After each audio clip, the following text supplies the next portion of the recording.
I'm Dan Miller. I'm Kevin Stern. At Miller Stern Lawyers, we are honored to serve the community that we love. We work for you.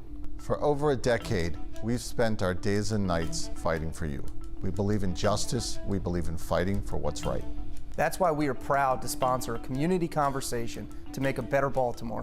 It takes guts to stand up for justice and accountability and demand better. And we can do it by giving you a voice in your future. At Miller Stern, we're fighting for a better Baltimore. Baltimore, Charm City, neighborhoods full of history, great people, and lots of potential.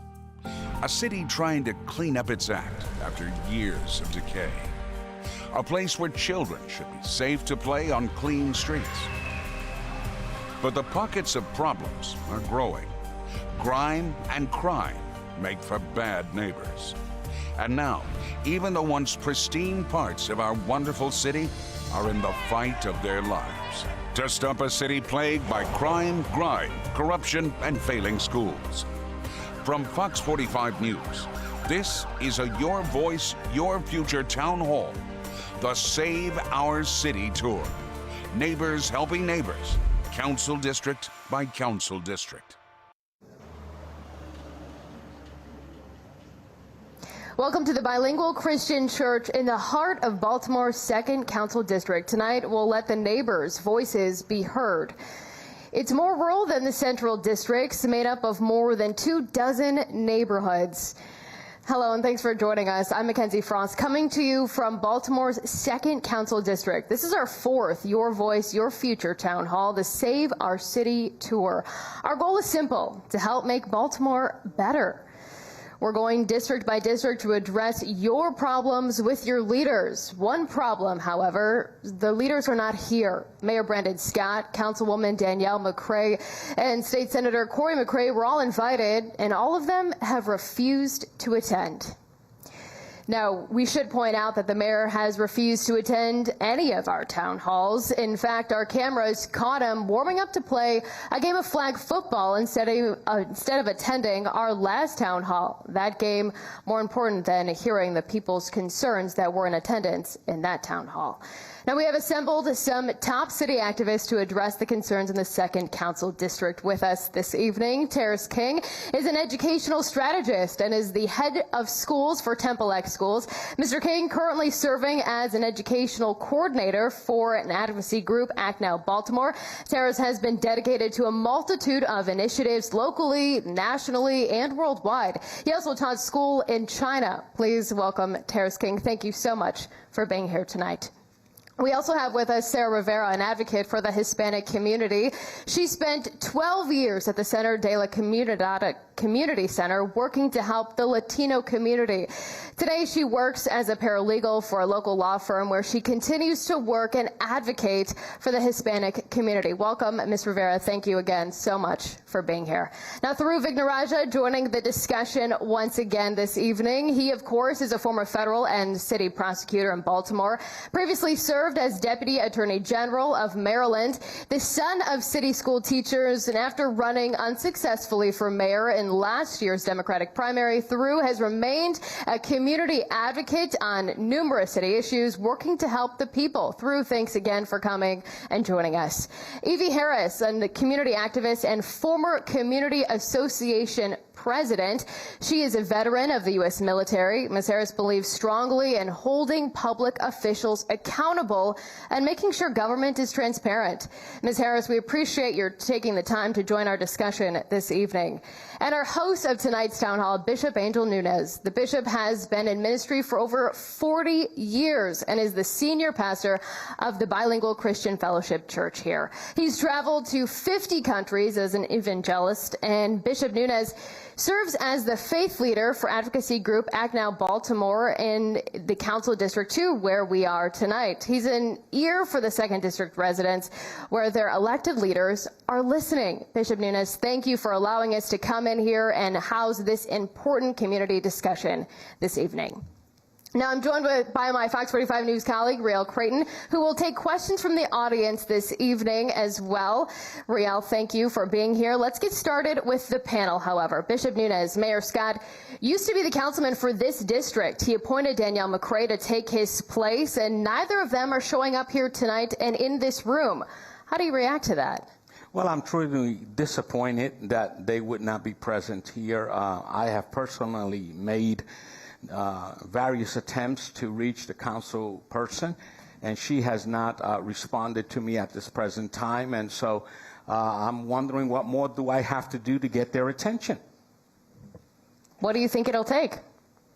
It's going to take a lot of effort. It's going to have to be pressed by multiple forces, including the faith-based community and the community at large. We have a crisis in our city, and we need to address it. And you need to bring the players into the game room so that there can be solutions and strategies to address this crisis that is overwhelming our city. Perfect.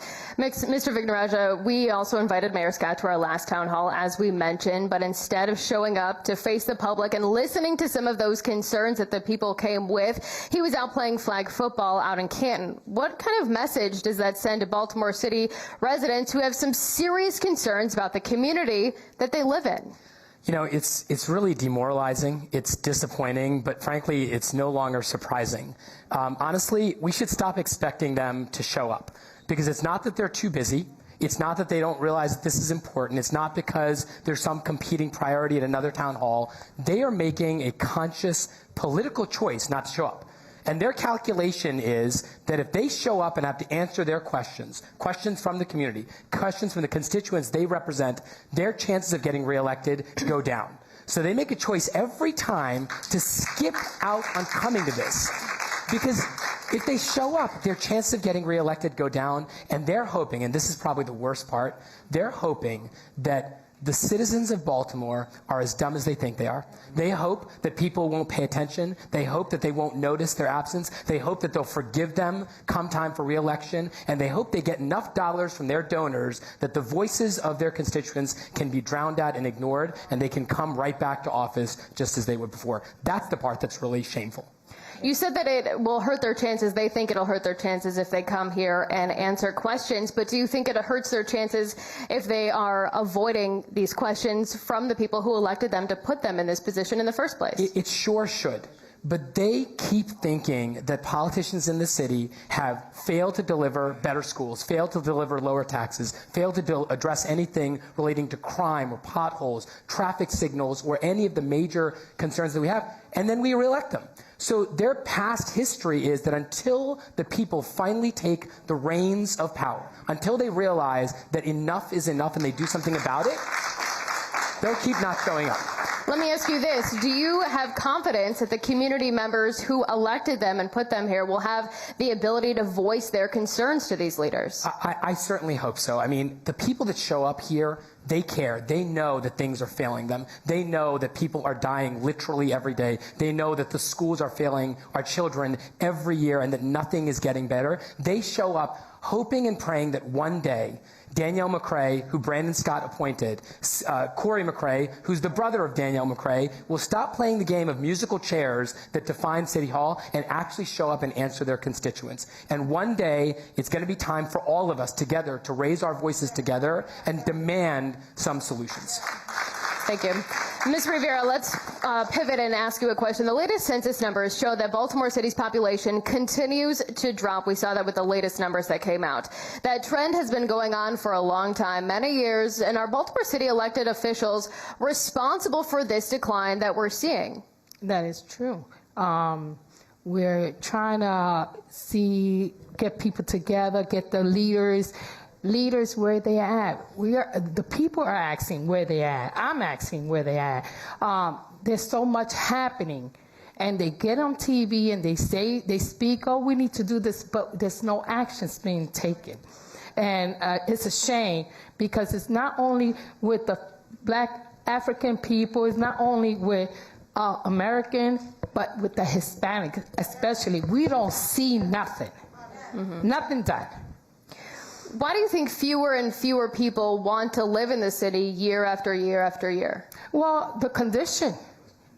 I remember 33 years ago when I came here, I loved it. I came for 6 months, and it's been 33 that I've been here. the condition, the leaders, they're not taking responsibility. They're not stepping up to their plate. They're very talkative when they want to be elected.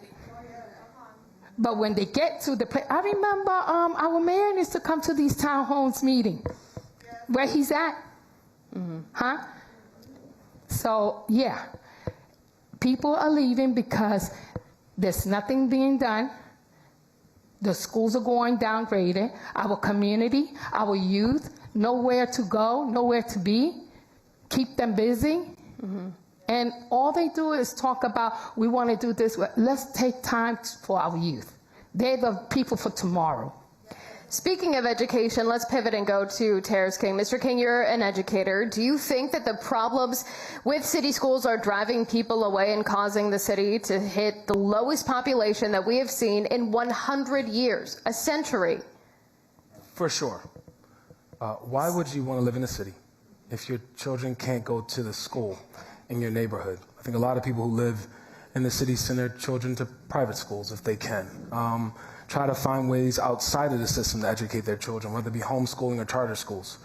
I think right now we have to make an effort to take long-term planning around how we educate our youngest children. I'm a kindergarten teacher by trade. Focus on long-term planning instead of getting into this cycle that's usually happening in our cities around 2 years, and then how do I then get my constituents to vote for me? And think about the next 20 years. We are totally going to be impacted economically as a city if we don't focus on education. You brought this up earlier when we were talking. Education is the link to a lot of other issues. For sure. Can you explain how we could see if the school system were to improve, how the city as a whole could also improve? I'm coming from 5 years in Shanghai, China, at the American School. I was there when the People's Republic celebrated 70 years. And so when I look at this city specifically, I look at a country over there that has raised 240 million people out of poverty the last 20 years and has been able to stand now on being the world power economically because they focus on education. Now, this is connected to Confucian values and the way that they approach life, but here in this country, we have to start to say we don't know. We're not in the top 20 when it comes to education around the world. So why aren't we looking outside for models that work and apply it here? However, because of ego and money and the people that make money off our school systems, right? We are stuck in this constant ego flow of people thinking that they know, new superintendents coming in, trying things out without proof. And so we have to get the power into the people's hands. And we've tried out things from our model with Bishop Nunez that have proved to work. And we have to put the power of education back into people's hands. We'll come back to education. Go ahead. Can I just add one thing? I mean, how heartbreaking is it that a Baltimore education expert is citing China as a model for us? That used to be us. When my mom and dad came to America, my mom taught at Poly High School in 1970. Poly High School wasn't the envy of Maryland. It was the envy of the world. It was one of the greatest high schools in civilization. And people came to Baltimore for those kinds of schools. Today, I don't know that there's a single family who loves their child who would choose Cherry Hill Elementary School over Gilman. If they could afford to send their kids to those schools, they would choose those schools over our public schools. That's a shame. And every economic success story, whether it's from China to New York City, from Europe to San Francisco, knows that education is the foundation. If our kids went to Morgan State in Maryland, if they went to Coppin State and Carnegie Mellon, if they went to Yale and Harvard, there wouldn't be crime every day. There wouldn't be a lack of economic opportunities every day. All of these problems are at their root linked to the lack of education, and we still pretend like there's nothing we can do about it. We'll come back to education. It's a big story. It's a big topic. We continue to cover it, but I want to go to Ms. Harris. You're both a resident and a small business owner here in the 2nd District. Do you think that the Baltimore City government has made your life easier, or has it made it harder living here? Wow. First, let me say this, Mackenzie. The people of Baltimore are a great people. And I have a slogan that I borrowed from a commentator that I listen to regularly, and it is, the bigger the government, the smaller the citizen. So where there is a lack of citizen activism or approaching their government, the government tends to get bigger and will take over the lives of the people, leaving the people to be unheard and unseen. So therefore, yes, government has made it to their advantage to continue to grow and to squash the people, if you will. we the people need to stand up. We need to address our government, because guess what? It is our government. They work for us, and they need to be reminded of that regularly. Have they forgotten that? Oh, not only have they forgotten it, they don't even think about it. Okay, they don't even think about it at all, because in their interest is to keep themselves empowered. You talk about education, the poor state of education in Baltimore City, and the economic factors, they go hand in hand. But guess what? If you would ask most politicians, where do they send their children to school? Where do they do their business, and who do they do it with? This has got to stop. I encourage people everywhere. If you are a voter, if you are informed, if you are a homeowner and a taxpayer, you have every right to know what's going on in your government and to be involved in it. Let me ask you this. Who specifically would you say that should be held accountable for the situation and the current state of city government right now? So the mayor is always at the top. Whoever the mayor is responsible. And when we're talking about education in particular, the school board, commissioners, and CEO Sonia Santelises, this is outrageous that citizens would have to accept, if you will, almost by force, the poor state of education that we find our schools and our students in. Our students cannot read or write when you have 41% or more with a D average. This is outrageous. This should be an uproar in the city. The city, every parent, I don't care if you have a student in K through 12 or you've graduated from K through 12, you should not be sleeping well at night, because every academic or educational opportunity that goes untaken care of, not advanced or taken advantage of by our students, guess what? That leaves a poor state for our economy locally and nationally, because as Mr. Terry said, China is growing exponentially. Mm-hmm. This is deplorable, to use Hillary Clinton's word. This is what deplorable looks like. And to that point, if I could add. Go ahead. One, yep. The fact of the matter is, internationally, this is a human rights violation. Mm-hmm. Right? Article 31. You say you can't hear me? Yeah? I said internationally, this is a human rights violation. Article 31 of the UN's Child Rights Convention says that children have a right to play, to leisure, to rest. They can't go outside because this is one of the most dangerous cities in the country, right? And so if it's dangerous to play outside and children aren't going to be engaging soon in their actual schools, they'll be back home because of this pandemic. What are we doing as a city to carve out these spaces, and how are we advocating on a larger stage for the children in this city? Ms. Harris, I want to go back to you really quickly. Bishop Nunes, I'll come back in 1 second, but I just want to ask you this. You said that your life is harder because of what's happening in the city. What could be done to make your life easier? So one of the things I encourage, number one, small businesses or people to open small businesses. But in Baltimore City, it is almost cost ineffective, if you will, to not open a business. There are so many fees and costs associated with the average Baltimorean being able to open and maintain a business. It just doesn't make sense, number one. Mm-hmm. Number two, we could lower taxes.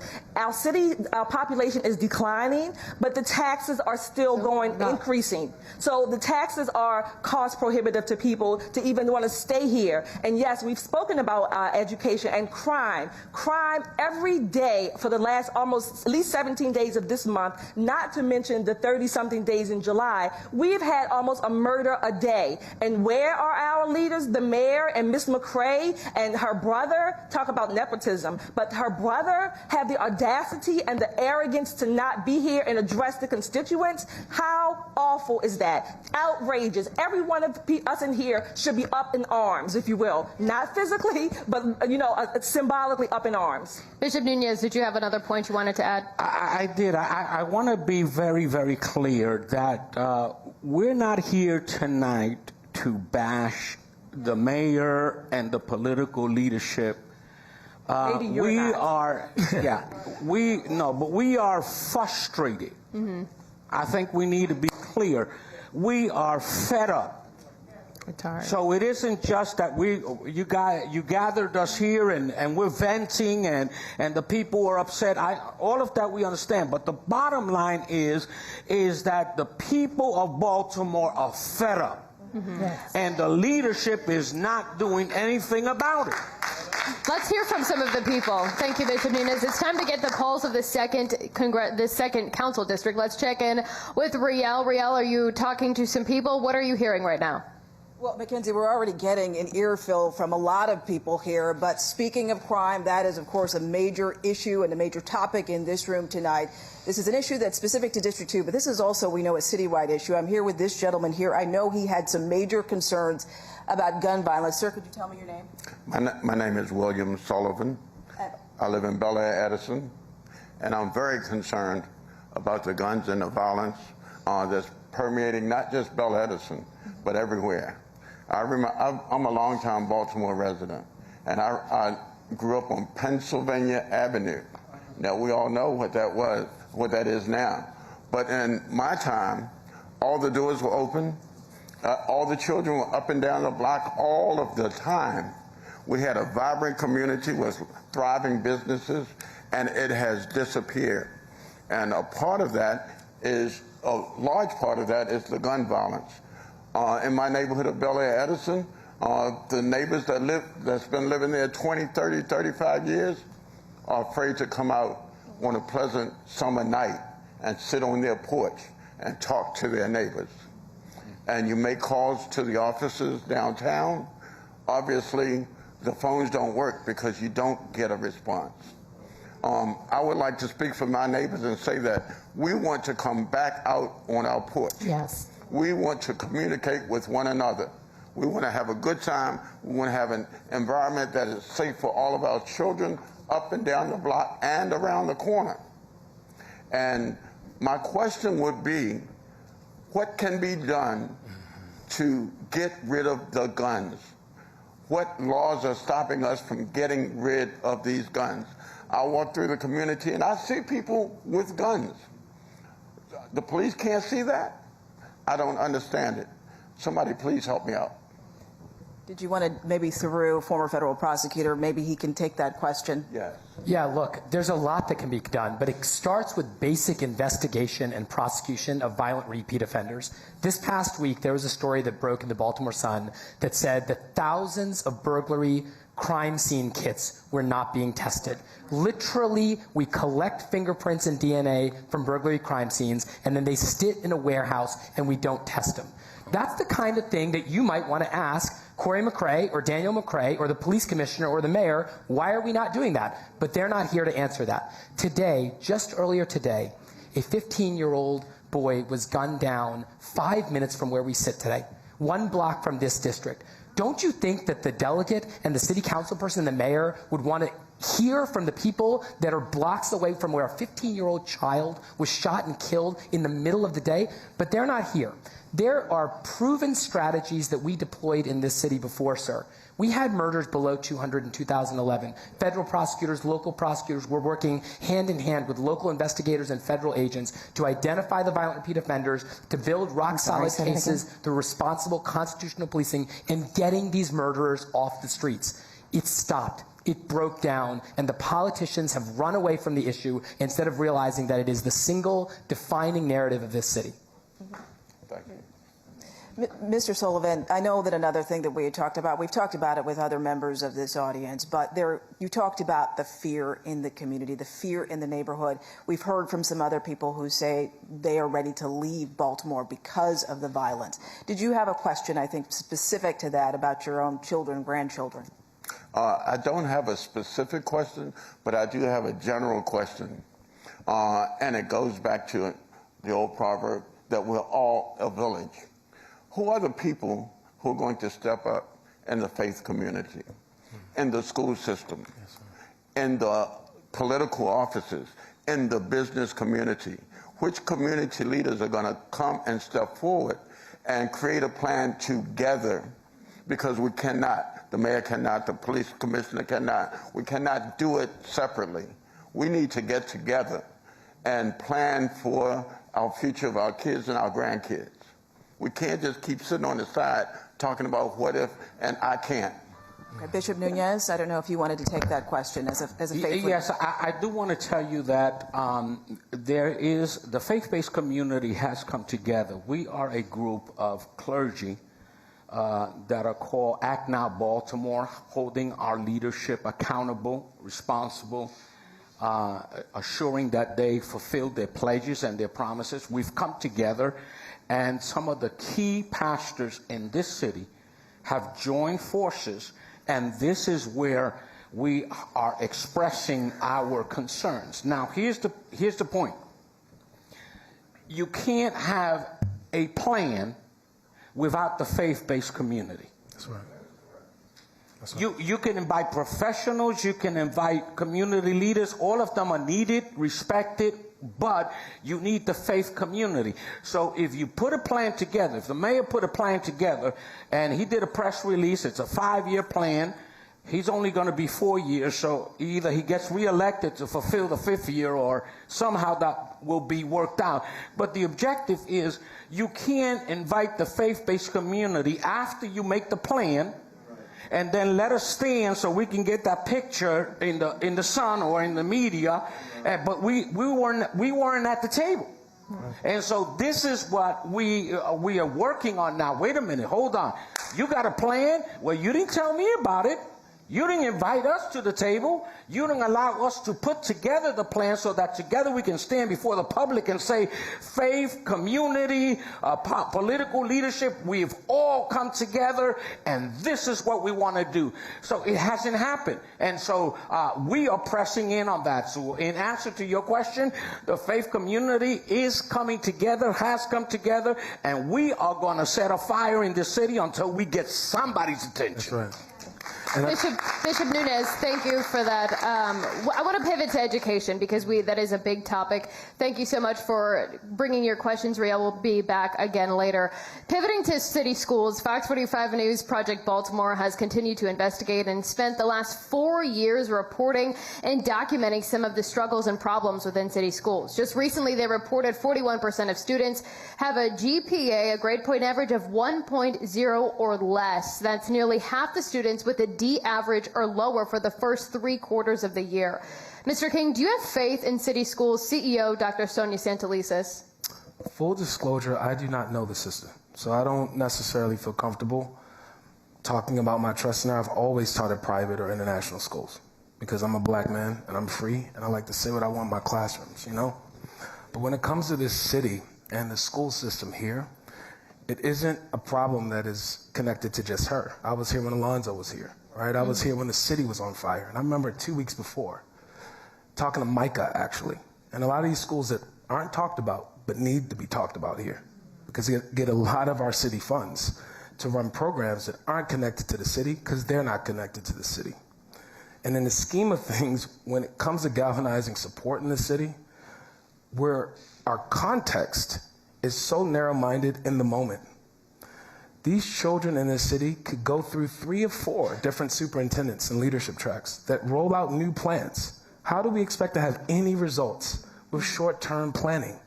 And I speak as a kindergarten teacher. I'm very optimistic for the future because my constituents every year, I won't see their results for 15 years, right? And so in these moments when we talk about grade point average, we have to ask questions like, what is the difference between education and schooling? What is a grade? I bet you no one in this room could connect to what a grade actually is in connection to who these human beings are, the trauma they go through just to receive the education that they have. How can you learn if you don't have food? How can you learn if you live in a military state? I've been around the world, right? It is more dangerous here than a lot of communities that we stereotype around the world. So how do we expect this system to educate the children with all these externalities that impact the children in schools? Ms. Harris, go ahead. Yes, I would like to suggest that I've been a college instructor, and I've also been a substitute teacher in Baltimore City and Baltimore County a few years ago. One of the things that I notice when I'm teaching my students is that many of them, even at the college level, they've gone to public schools and they cannot read or write and do basic math. One of the things that I notice is that the difference between private schools and public schools is this idea called accountability. where the money is, and if it follows the students, parents will tend to show up and have their concerns addressed and rightfully acknowledged. So my suggestion, solution to this would be to have the money follow the students. Baltimore City, Maryland in general, but Baltimore City students receive about $15,000 or more $1,000 a year, $15,000 per student per year to be educated. Well, this is really what Lauryn Hill calls the miseducation of our students. The money needs to follow the students and the families so that families can take back their rightful place to decide what's best for their children and themselves in this process called education. Again, ask the city leaders, the school board commissioners. I understand what you're saying about Alonzo, the previous commissioners. That's a point to be taken. However, the current one is Dr. Sonia Santelices, and under her watch, this is the condition that we find our students in. So therefore, like the mayor, she's in charge. She gets to hold some of the responsibility, and therefore, again, parents, the money should follow the students, and the parents need to show up at the school board meetings, the parent-teacher meetings, and again, you need to make your demands known. They're not the state's children. They're our children, okay? We feed them and clothe them and house them. And yes, parents bear responsibilities for having and knowing where their kids are going, the trajectory of their children's futures. But our school board, our school system also needs to be responsive to the needs of the students. When it comes to accountability, I want to go to this because this is an important point too. FOX45 News requested public records from the school system about grade changing, and the school system refused to give those records to us. We in fact had to go to court to get them. A judge ruled that the city school system knowingly and willfully withheld public records from us. All of that happened under Sonia Santelices' leadership. Do you think that the Baltimore City parents can or should trust Ms. Santelices after situations like that? Mr. King, you can take that question. And for sure, we need to hold our leadership accountable. I'm not saying that. And at the same exact time, for every person in the room, black or brown, why are we trusting a system, a white supremacist system, made to destroy our children? I will never understand it. And so with that being said, right now, we need to address where the money's really going. The money is sifting through white hands from Santelices down to the people. And they're out in Towson and Timonium and Hunt Valley through contracts. I know because I'm a teacher. Now, in all these different spaces, there are young people who start new programs, and they push into our schools, and they say, hey, I have a new idea. I was at Teach for America, right? I have a new idea of how to save city schools. And they go in, and they get millions of dollars a year, and they line item it. These people aren't from the community. These people are the cousins of people at different foundations in the city, and this isn't being talked about because we have $600 million coming into the city now, right? We know whose hands it's going to go into. It won't go into the community's hands, and that is something we have to hold our leadership accountable to. And at the same time, the people need to know the real system. I want to push back on one thing, and this is important. One second. We're talking about funding, and I think it's important to note that the city schools has, out of the top 100 school districts across the country, Baltimore City has the 5th highest amount of per pupil spending. Right. And so, Bishop Nunez, to you, considering how much money that we have, do you think that it's acceptable to see the level of academic performance and the student results that we're seeing based on the number of dollars going to the school district? Absolutely not. Absolutely not. Now, what I've experienced is that not only is the top leadership, whether it's the mayor, police commissioner, Santelices, they're the top, they're responsible, yes, but the system itself is so polluted, corrupt. That's it. I don't know what vocabulary. I guess I'll speak in Spanish just to get it all out. But the bottom line, I'll give you a very quick example for the sake of time.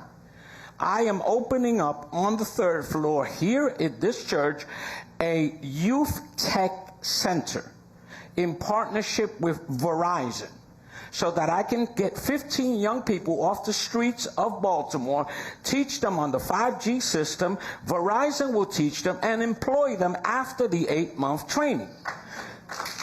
Thank you. It took me 6 months to get an occupancy permit. How on earth can I do what I want to do if the system, I end up jumping through so many hoops that if it was somebody else, and let me be transparent, like Tara said, temporary, I want everyone to know, I got my occupancy permit last week. Well, Mr. Vignaraja, an outside group, as we know, led by a former mayoral candidate, Shannon Wright, she is leading a group that's gearing up to sue the Baltimore City school system for its alleged failure to properly educate the kids of Baltimore City. You're a longtime lawyer and a prosecutor. Do you think there's any validity to a claim like that? You know, it was Thurgood Marshall, when he was on the Supreme Court, who said that there's a federal constitutional right to an education. He believed there was a right to an education because without an education, you couldn't exercise your right to vote. You couldn't exercise your right to pursue life, liberty, and the pursuit of happiness. You couldn't do any of those things without an education. But let's be really concrete and plain spoken. This is a combination of ineptitude and corruption. That's what we're talking about at the end of the day.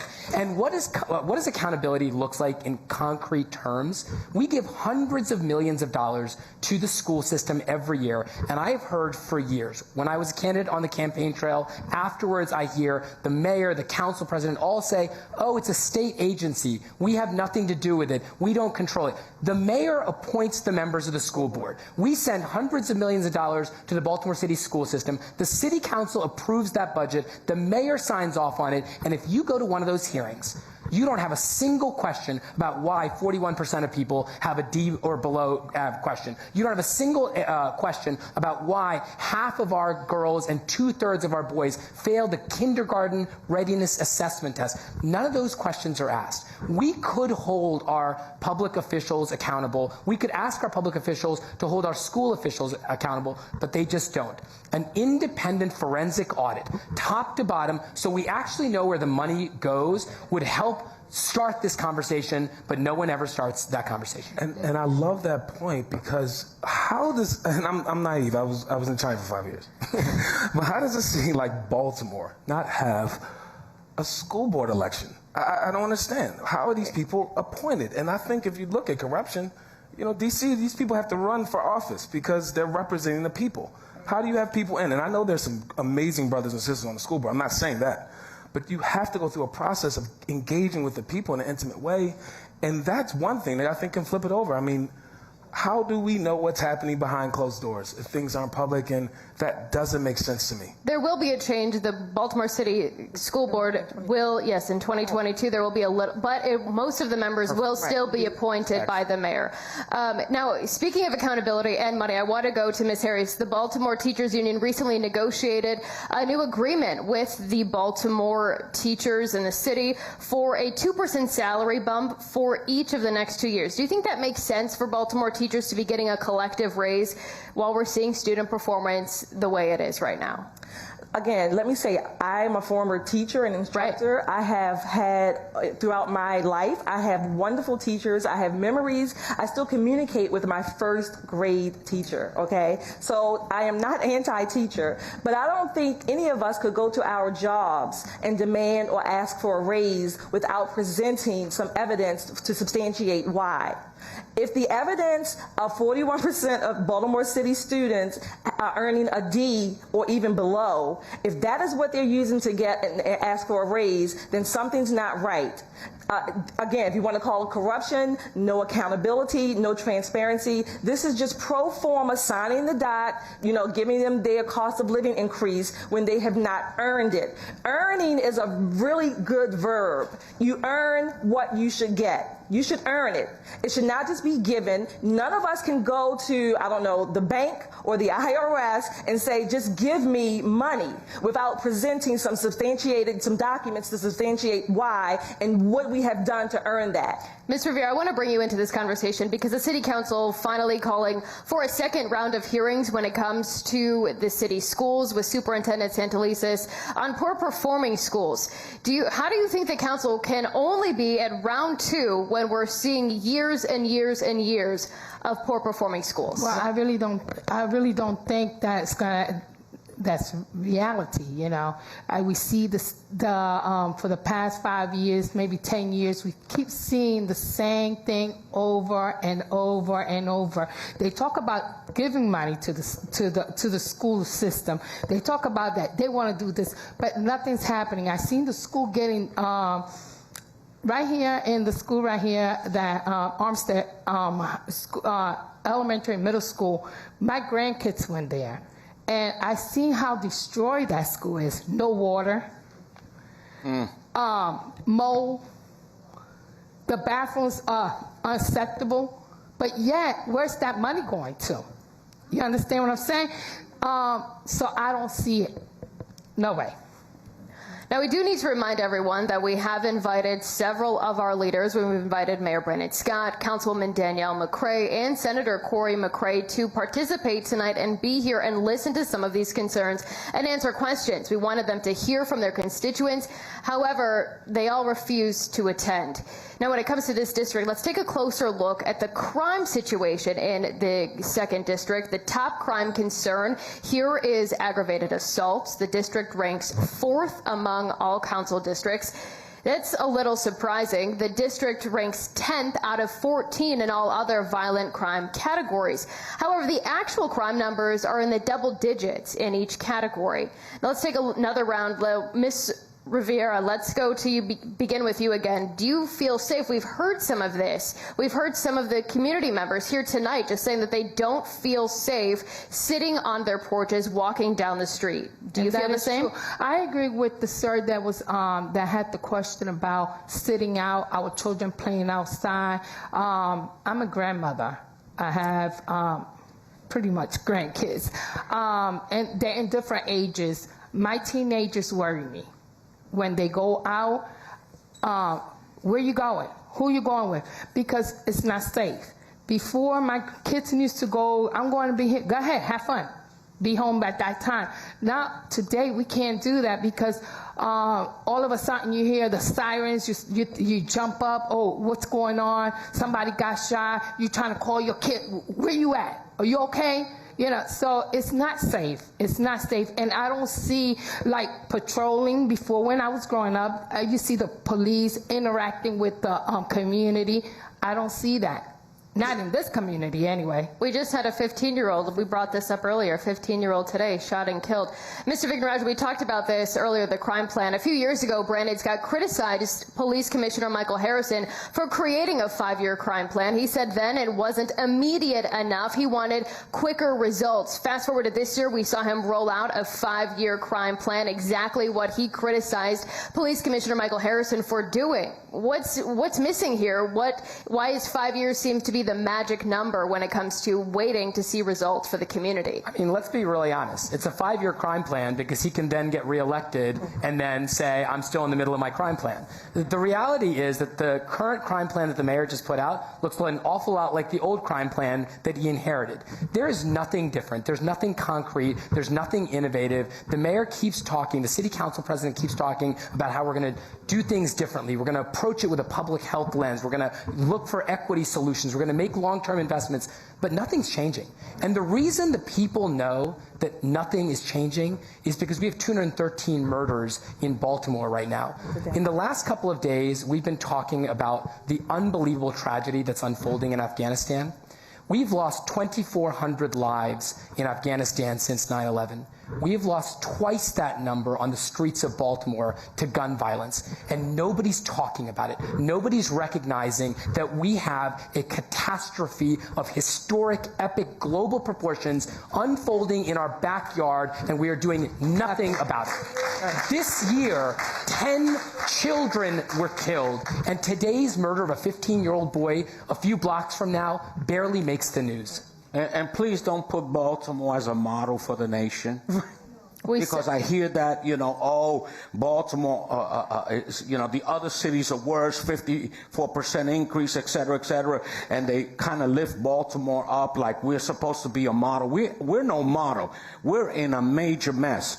And the problem is not, you know, I just am so frustrated because if you're going to put a plan together, why don't you speak to the people? And when I'm talking about the people, I'm not talking about the CEO of a corporation. I'm not talking about some influence. I'm talking about grassroots level people, homeowners. That gentleman that was speaking earlier, those are the people you need to hear so that you can put a plan together that's effective. Mackenzie, can I just, really important, Bishop Nunez made something, but when Mayor Scott unveiled his crime plan, he said it was after 60 community meetings. This is an honest-to-God question. Can anybody raise their hand if they were at any one of these meetings, if they heard about a single meeting? I pay pretty close attention to this issue, and I didn't hear about a single meeting where the community and the public was invited. Nobody was involved in that process. Go ahead. I'm sorry, Mackenzie, I asked that same question. Where were these meetings and who were the people that were in attendance, number one? That 5-year crime plan, I have it right here on under my chair. I didn't want to hold it in my hands, but I have gone through it. And one of the things that is missing, one of the important pieces along with the faith-based communities, is that it's missing a lot to do with law enforcement. That plan, for some reason, does not acknowledge or even include, if you will, the police attention that we need to our communities and to our streets. That's another conversation that we'll have to get to. I want to bring in Mr. King here. You said that you work with Baltimore City youth every day. We know so many are exposed to some violence and fear that really nobody should have to go through. How do you think that that impacts public safety here, or how does the public safety in Baltimore City impact students on an emotional and mental basis? So, really quick story. I left this country right after the city was on fire. Freddie Gray, I moved to China. People say, if you don't like it here, get out. I was like, okay. I had a black boy, I have a black son. I didn't want him raised in this country, right? I didn't want to see him on TV killed, so I left, right? You come back home. It's way worse than before. And all I know is my father's a pastor, my grandmother was one of the first pastors in this city, and I know the trusted source. And Bishop Nunez, Bishop Carter, the faith leaders in this city leaned in, and I did work with city school children every day this summer for a month. And the people who stepped up to the plate, the people who have the innovation in the city are the people. And that's why Bishop Nunez, he says it over and over again. The people have the plan, but the people now need the money. Remember Jerry Maguire? Show me the money, right? Show us the money. We need the resources in the people's hands. I don't need a credentialed teacher to tell me. I don't need a superintendent.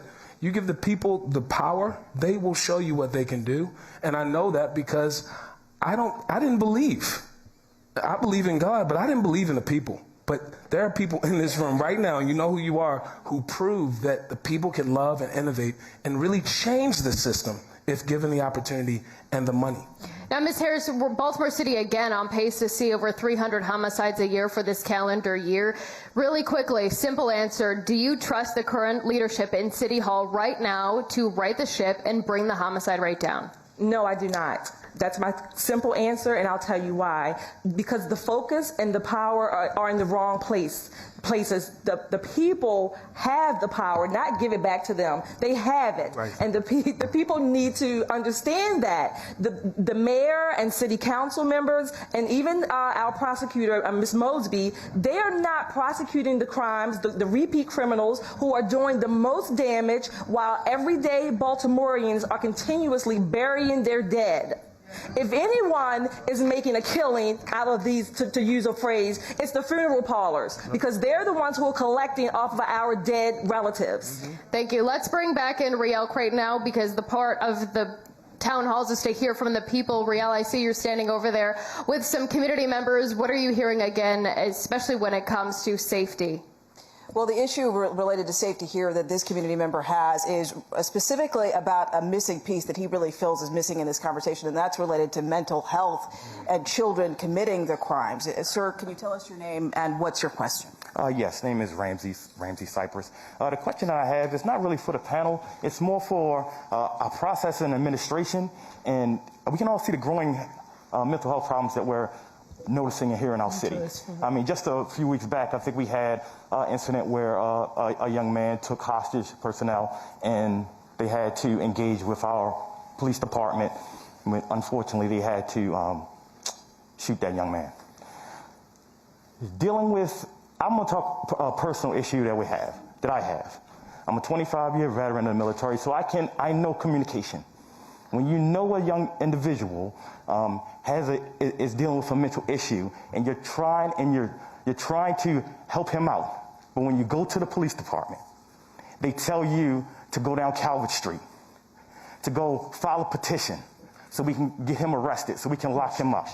Or you go down and you do emergency petition, and they take the individual to Sinai for 72 hours, and then they let him back out, and the same thing continues and continues, to the point where this individual can hurt himself, becomes a danger to himself, becomes a danger to society, and then when you call 311, you can't call them after 5 o'clock. Nobody's going to arrive. And then when you have officers come in, and then when they do have a health specialist with them, the specialist comes in and they take the individual, maybe get him something to eat and drop him off 3 blocks away. And then the process continues. And again, you have the individual, you can see them hurting themselves, threatening the public. You call the police, and again, they tell you, go down North Calvert Street. We know that this individual has a sickness. We can arrest our way out of this process. And it keeps continuing and continuing. But you, sir, individuals out here on these streets that you see are homeless because they didn't get any help. Sir, but what is your question related to how it was related to how they can tackle this issue, right? And that is the question I'm having. As citizens, when you try on your own and you can't, what processes are in place for us to help these youth? We talk about it, it takes a village. Mr. Vignoraja, why don't you take this question from your perspective? Let me start by, first of all, thanking you for your service. If all of us just could give our veterans a round of applause in light of... I think especially this week we need to appreciate the enormous burden we place upon our veterans and the challenges and traumas and mental health issues that they bring home. Let me give a very specific example of what we could do. That individual that you were referring to, he's 40 years old, who was called at 9 p.m. by police. They went out there, and at 3:15 a.m., they ended up shooting and killing him. It was reported as a mental health crisis. There is a contract that we have with behavioral health crisis intervention. They didn't come out because there was a threat of violence. They were unavailable. Then there was a group that is trained in mental health and trauma that works with the police department, but they only work from 11 a.m. to 7 p.m. That's ridiculous. Mental health and trauma doesn't work the 9 to 5 workday. It doesn't sleep. It doesn't go to bed. It is something that we have to address each and every time. So if we're going to take mental health seriously, if we're going to take trauma seriously, whether it's in our children or in our veterans, whether it's because of violence or in the streets, this is something we have to dedicate resources to. And right now, Baltimore City pays lip service to it. We do political theater around it. We make press announcements, and then we do nothing else. I would thank you for that. Time is getting away from us, so I want to make sure we get as many questions in, so if we could keep our answers succinct, that would be wonderful. Bishop Nunes, we've seen so much corruption filter through City Hall over the years. According to a recent study from the University of Illinois at Chicago, Baltimore now ranks as the second most corrupt city in the entire country. Do you trust your elected leaders to act in the cities and the communities and your best interests? I do not. I have a simple question in my mind that I've been here since 1989, being the senior pastor of this congregation and an activist in the community. I have seen millions and millions and millions of dollars allocated to Baltimore that have never reached the people. I can't understand it. We the people, the churches, no separation of state and church. You can't do nothing. Let me tell you something. There is a mental health crisis in the churches. We pastors are overwhelmed because of the crisis, mental health crisis. But where's the money? The money was given. Didn't they just give us $640 million? Where is it? Anybody got it here? Any community center got it? Anybody? Not a church. Where's the money? Ms. Rivera, our Fox 45 News poll shows a vast majority of our viewers really believe that public should have the right to recall their elected officials. Do you think Baltimore City should pass a charter amendment to give the public that right? Yes, definitely, definitely. We the people have that right. We the people have that right. Now, Ms. Harris, going quickly to you, you wrote in your bio you feel strongly about transparency and government accountability from publicly funded agencies in particular. Why do you think it's so hard for local leaders to achieve that here in Baltimore? For the most part, it's hard because they have not had to do it. So they have gotten away with this idea of transparency, which Mayor Scott has called for. He believes in transparency and open books, but yet the books have not been opened.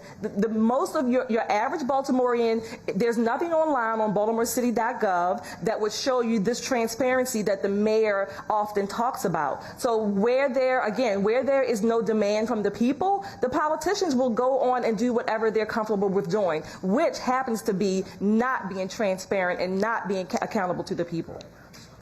Now, Mr. King, I want to go to you because you left the city and came back. Do you see things in a different place now than when it was when you left? You know, I think it's fascinating. I used to walk the streets with Brandon back in the day. We used to do the 100 Black Men, and I knew him as a good brother, right?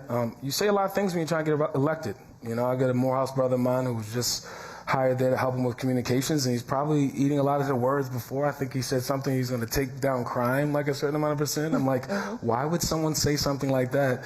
But now you're in office, and so I love your passion. You got to hold people accountable, and for sure, when I left the city, it was at a certain level, and now it is for sure down in the. I was somewhere the other day. It was 50 rats I counted in the city. And I was sitting down with my lady trying to have tea. I said, I'm not coming back down here. This is ridiculous. We have to hold these people accountable with this kind of passion. For me, I'm so woke, and I feel like everyone's taking a nap. So as much as possible, I would come back here to this church, let Bishop Nunez talk a bit, because everyone has to wake up, because when we're together, no matter who you are, no matter what race, no matter what station, because it's fascinating, people aren't watching this because of Fox News and the polarization, right, of how we look at news channels and how we approach things in this country. But when we come together as one, every time in revolution, they cannot control the people. Right. And so doing this more often is key, but for sure, this city is worse off than when I left here 5 years ago. Well. All right, Mr. King, thank you. And I want to thank you and all of our panelists tonight. Time is winding down. Thank you so much for joining us here this evening on this town hall. I want to thank you as well as all of the people in the audience who came out here. These town halls these are for you to listen and to hear what everyone is having to say. I want to say that the city needs leadership to take a listen, and we just heard from the citizens, and it's time for elected leaders to come here and join this conversation and hear from them and answer some of these questions. We hope to see them here the next time on our next stop of Your Voice, Your Future, Save Our City Town Hall. Again, thank you so much for being here. Have a great night.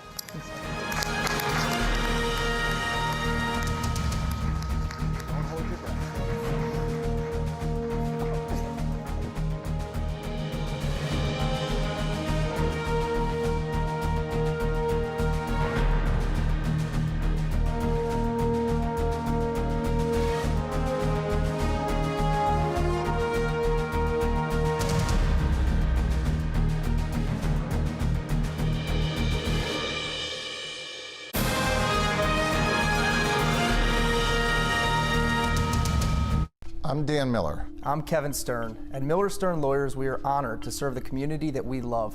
We work for you. For over a decade, we've spent our days and nights fighting for you. We believe in justice. We believe in fighting for what's right. That's why we are proud to sponsor a community conversation to make a better Baltimore. It takes guts to stand up for justice and accountability and demand better. And we can do it by giving you a voice in your future. At Miller Stern, we're fighting for a better Baltimore.